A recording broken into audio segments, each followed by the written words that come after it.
This is a Film Stories original podcast. We made this. Welcome to the Starlight Ballroom. Hey!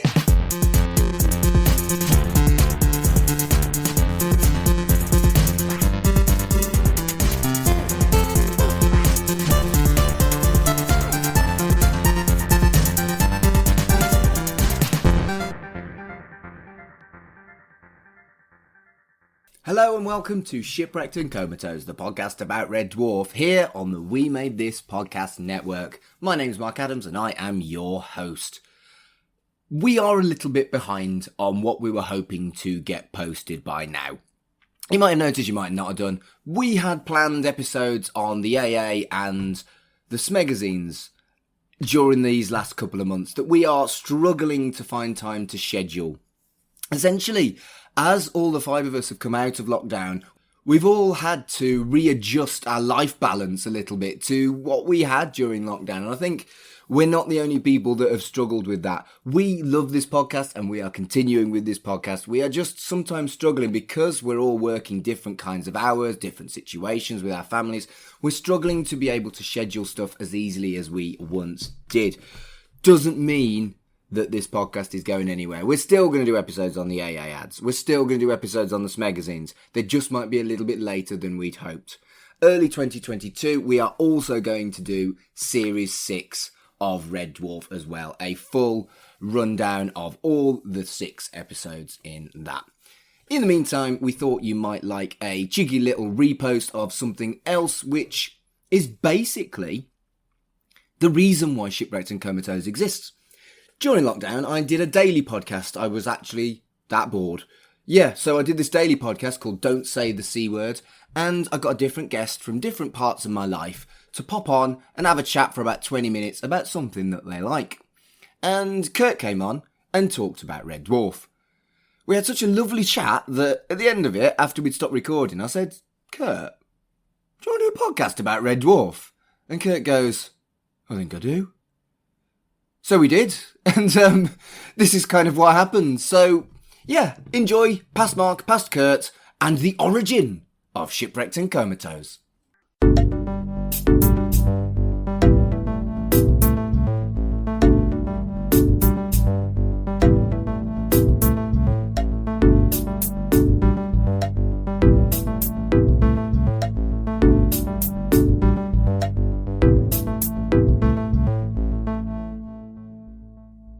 Hello and welcome to Don't Say the C Word, the daily podcast during difficult times where I talk to a different guest about a different topic every single day. With me at this time is veteran We Made This regular podcaster, Kurt North. Hello, Kurt. Hello, good morning. How are you? I'm not too bad considering. How about yourself?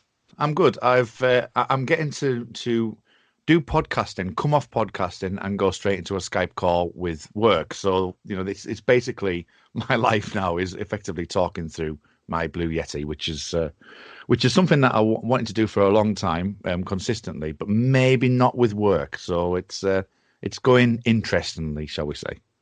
Yeah, and we are living in interesting times. The fact that my mother is now using Skype and listening to podcasts is something that I never really expected. Hi, Mom. Yeah. I think that's you're not alone in that. There's quite a few people have started to, use that as a new medium as such to shake off the cobwebs and things like that while they clean the house and whatever. So yeah, it really is an interesting time. Yeah. Well, I've been around the We Made This podcast network for about 5 minutes, but you've been around pretty much from the start. Do you want to give me a quick rundown of what you've done for the network?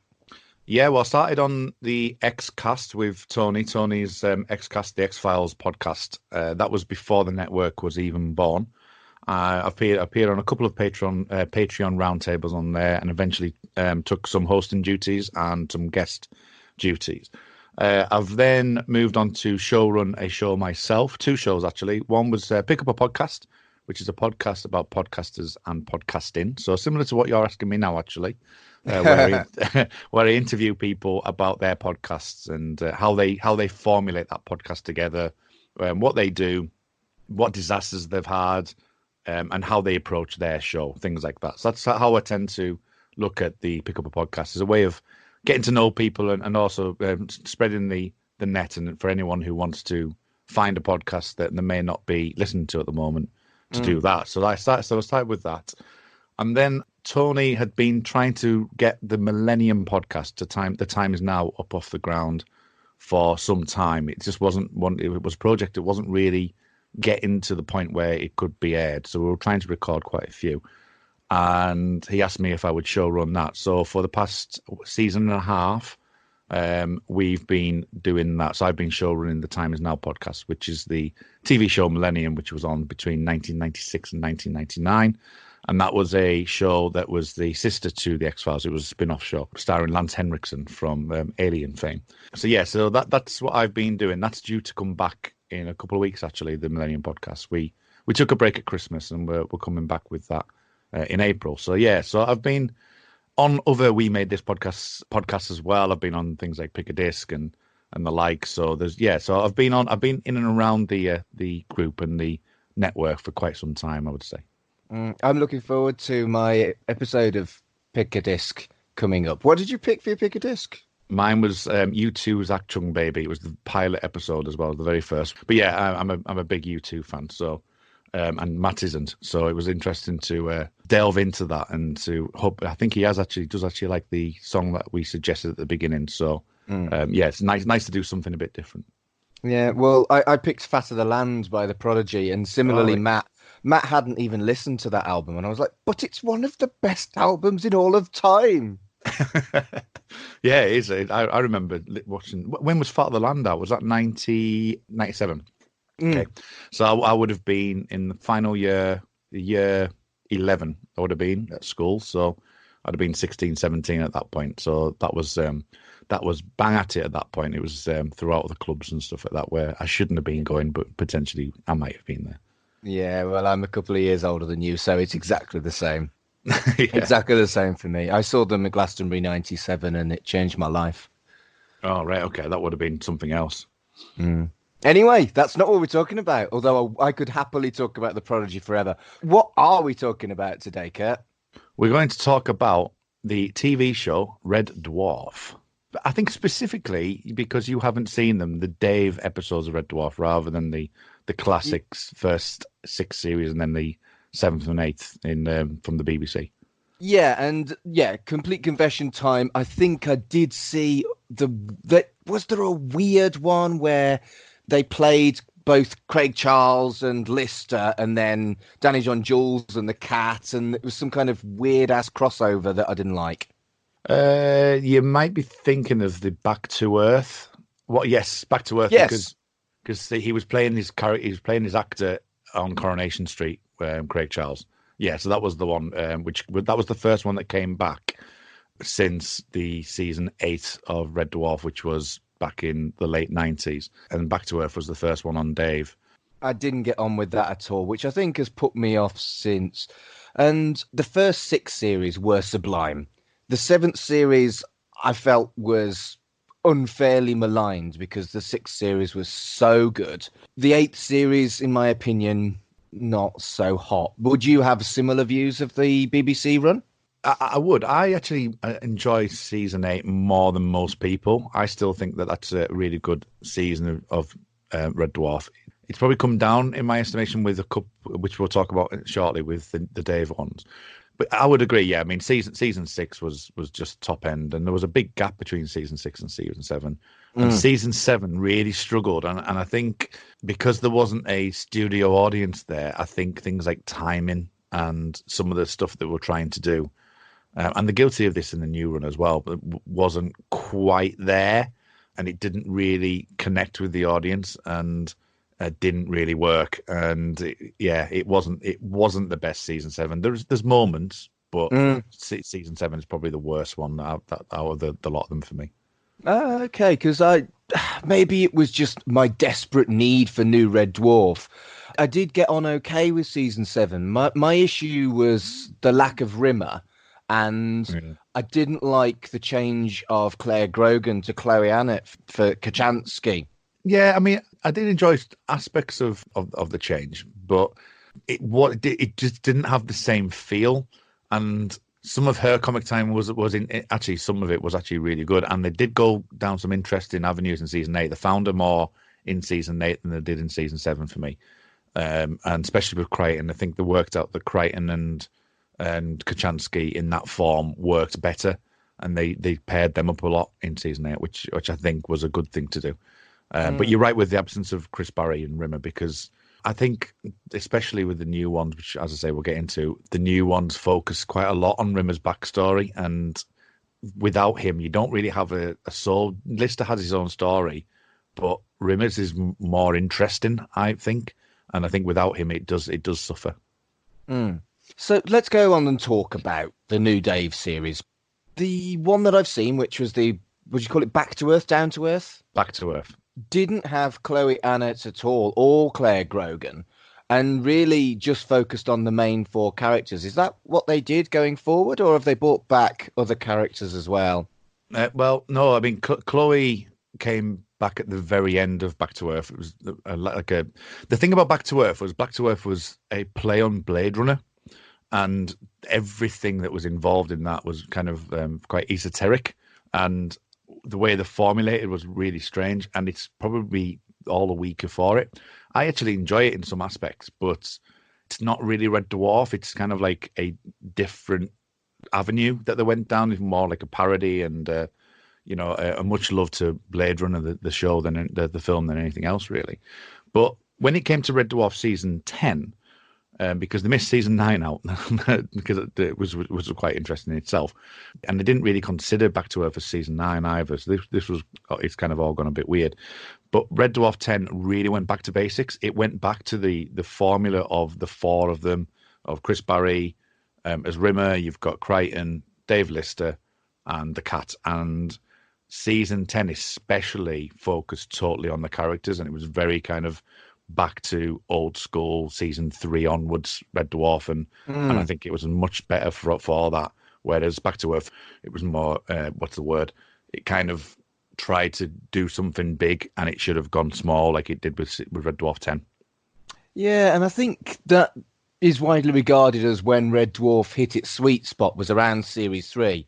Yeah, it's not the series 1 and 2 weren't good, but it's almost like there were 2 different sitcoms, with the cutoff being the end of series 2, is my opinion. Yeah, I would agree with that. I mean, you get Crichton coming back because he was played by a different character in season 2, I think it was. That's testing my Red Dwarf history, but it was. Yeah. I can't remember the guy's name, but it definitely was. He was a bit more camp than season 2 Crichton, wasn't he? Yeah, I mean, Robert Llewellyn absolutely made Crichton who he is, but yeah, it was a different characterization of him, and they actually write that in season 3's Star Wars credit crawl, where it goes really quickly, and they kind of explain that away, which is fine. But yeah, I mean, as I say, I mean, Red Dwarf 10 it focuses a lot more on the characterization of them, and the first couple of episodes really delve into that, and it has some great jokes. The actual storylines themselves have they have like a long joke throughout, like a threaded through the episode, but also the interplay between all 4 of them during the course of 30 minutes are actually really good, and some of the jokes are absolutely amazing in and some of the best actually in Red Dwarf 10. In Red Dwarf 11 just changed things a little bit, but yeah, they definitely looked at what they were doing and what they had done in the past. And as I say, I think they were looking for that sparkle of season 3. And do you know whether it was written by Rob Grant and Doug Naylor, or was it taken on by somebody else? Doug Naylor still writes, and Rob Grant doesn't. I think they've got a script editor who was a fan of the show. So it does retain some legitimate authenticity, then, you would say? Oh, absolutely. You'll know this from the previous Red Dwarfs, that continuity isn't Red Dwarf's favourite word, because I think Lister has his appendix out about 4 times. So, but the actual feel and look of the show, they've gone. The set design has completely changed. They've updated it. They're not that concerned about how it looks, and not like a kind of a Star Trek issue where that's not what that's supposed to look like. But right. Red Dwarf is different. It's more about the characters, and I think that you still have the idealistic, bunks that Rimmer and Lister live in. So you've still got that feel. You've still got the look of that. You've still got them having the conversations together. You've also got the Mickey taking out of each other's, and it still has that interplay, and it still does feel very much like Red Dwarf. I mean, I've never felt like the continuity stuff in Red Dwarf really matters because No. quintessentially, I feel like it's as much, if not more, of a sitcom than it is a science fiction. Yeah, I mean, this is one of the things. What I think they did really well with both 10 and 11. Though, bear in mind they are separated, and as it happens, I know this is going to not quite air at the same time, but this Thursday coming, there's a new feature-length episode, which is going to be interesting because I don't know whether that's going to fall in the camp of the way that Red Dwarf has been, or they're going to go back to a kind of back to earth look. So we'll see how that works. But the way that Red Dwarf 10 focused on the characters and as you say, the situation comedy kind of thing, that's how it's all built around. Whereas season 11 kind of goes a bit more and kind of focuses more on story. So there's less like just quick jokes and there's more story to it. And I think it works from that point of view because 10's getting back to normal and 11 gives it time just to breathe a bit more. And there's some more brilliant like sort of writing in there as well. And still this through line of these jokes, but it has more concepts in season 11. Is more sci-fi based. But season 10 does have its sci-fi elements, but again, keeps going back to this whole how they all interplay together. I mean, a perfect example, there's a joke about a moose. And if you get a chance to have a look at it online, just type in Red Dwarf Moose.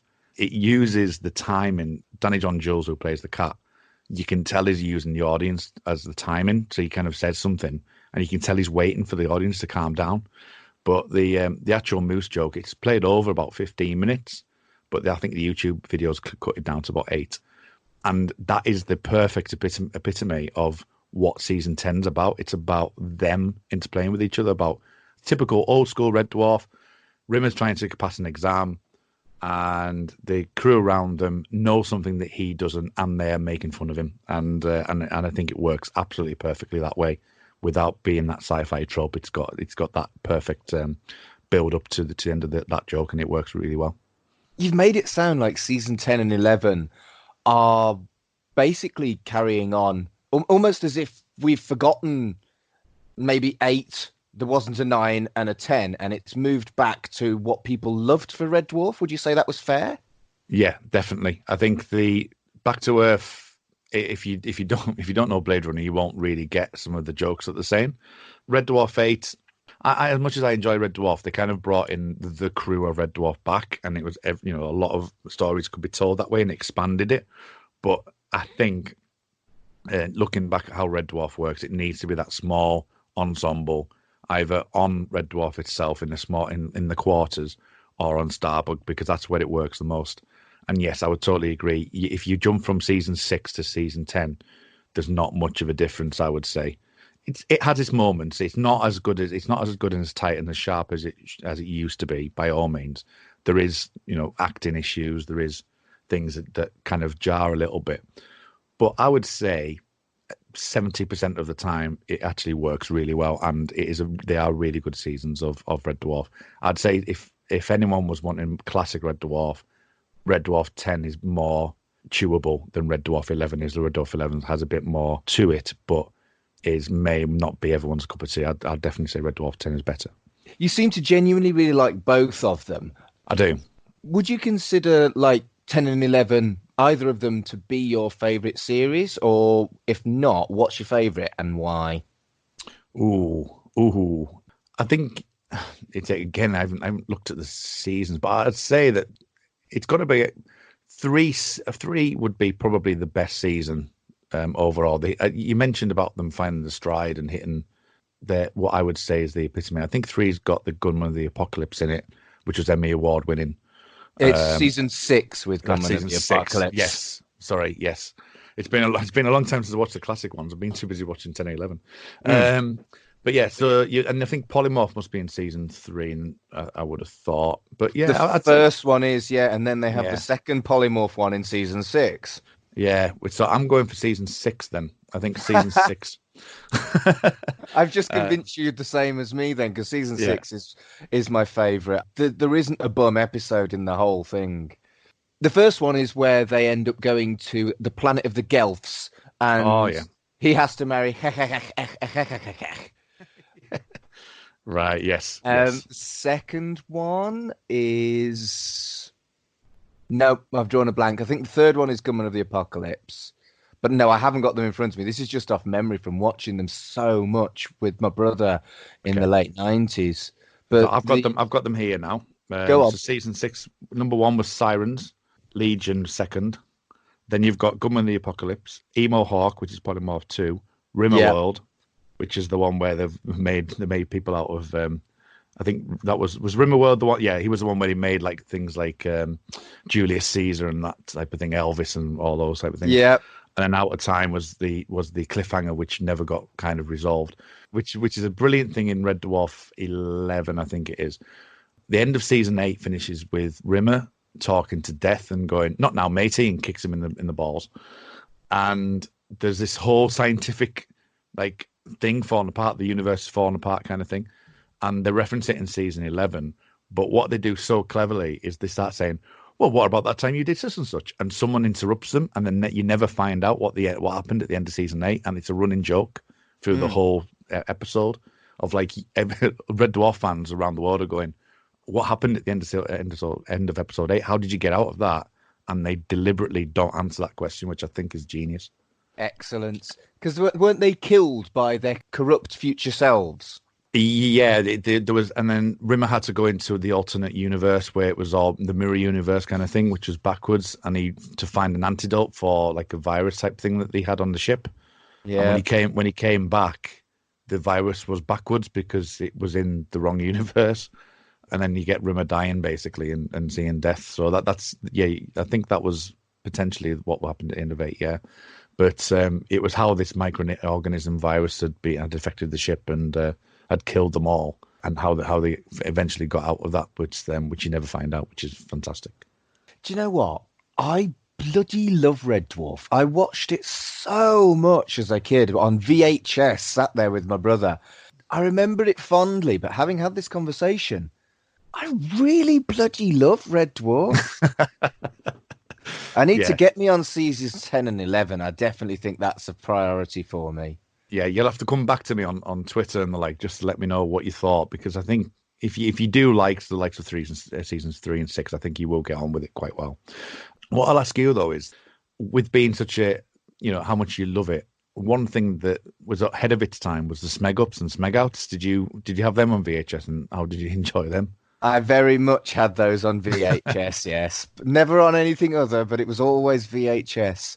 There were 3 of them. The first 2 were excellent, and the third one was scraping the barrel, if I remember rightly. Yeah, there was one where Crichton was kept loading up the computer. Yeah. And then talking to the screen. It didn't quite work the same, whereas the other 2, I think, were literally just outtakes, which worked really well. And as I say, it was ahead of its time, because now you can't get away from a film or a TV show without having outtakes on them. But I think the way that those 4 work together, their Smeg Ups were particularly funny because they're naturally funny anyway. Oh, yeah, and it was clear that they were all just mates having a laugh, being paid to do one of the best jobs in the world, Yeah, and it's interesting how Chris Barry, my girlfriend, we're watching some Red Dwarf 11 last night, actually, ready for this Thursday. She mentioned how Chris Barry doesn't actually, not on IMDb or anything, he doesn't actually do much work now.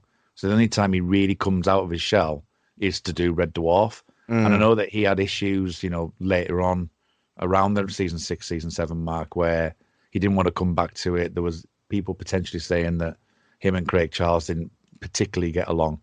But that seems to all be back out the window now, because every time they get a chance to come back, they seem to do it with openly and lovingly, which is great. I think a lot of the time, if you spend that amount of time with someone, you're going to end up not getting on for a bit. The same happens in music, right? People that were super close end up bickering, give them a few months off, a year or so off, and then they're back together, all matey. I think that's probably all that it was, even if it even was anything.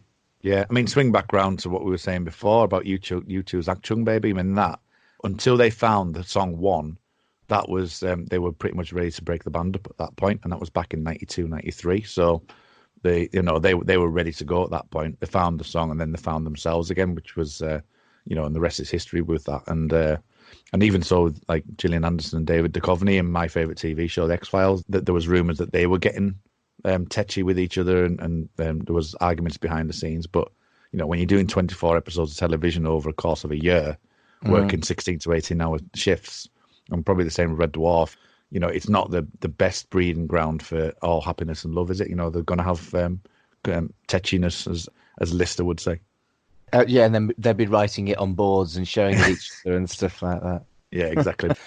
Well, Kurt, it's been absolutely lovely to have a conversation about something that just reminds me of my youth, I think. So thank you for coming on the podcast.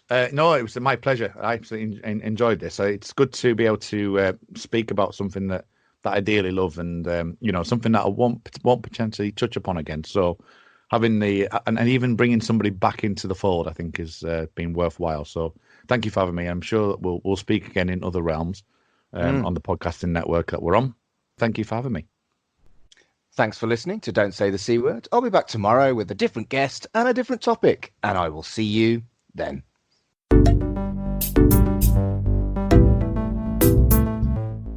Don't Say the C Word is a podcast by me, Mark Adams. My Twitter handle is @MarkAdamsHC. The handle for the show is @Don'tSayTheCPod, and we are part of the We Made This network. That's @WeMadeThisPod.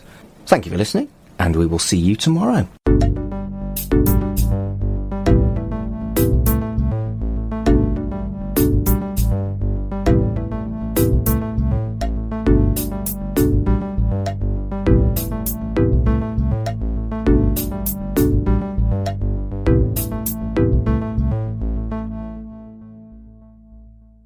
Hello everyone, this is Tony, Network Chief of We Made This.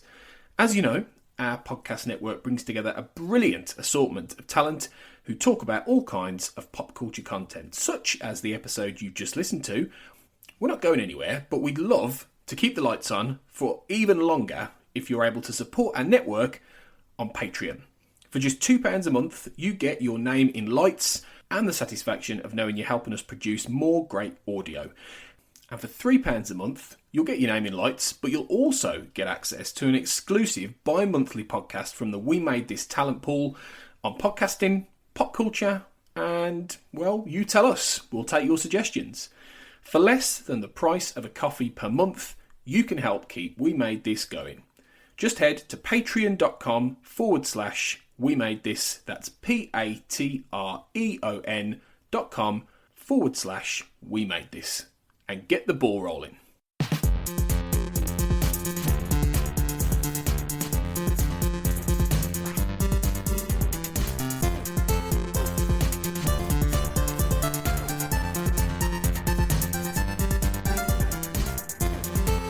Shipwrecked and Comatose, a Red Dwarf podcast, was created and produced by Mark Adams and Kurt North.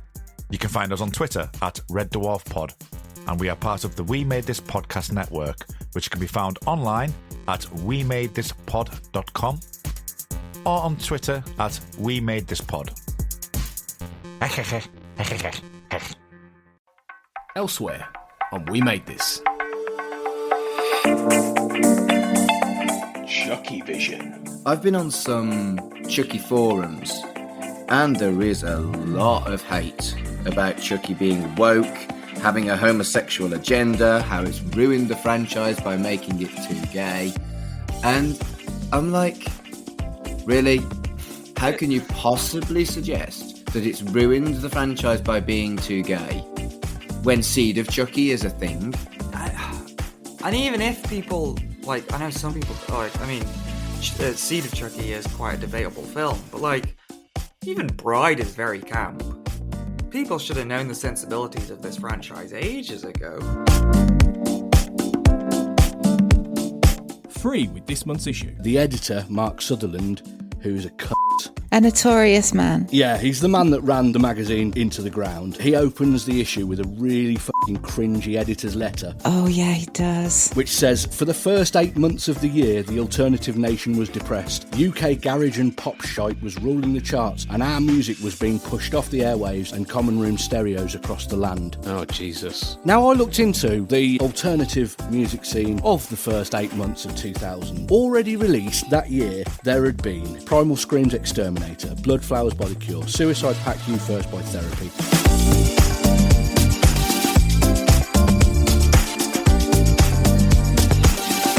Movie-versaries. The highest grossing film in the case of Avatar. I don't think anybody ever considers it popular, but everybody saw it, which is really weird. It's this strange case of this film that made so much money, pushed special effects forward so much, and it isn't based on any intellectual property.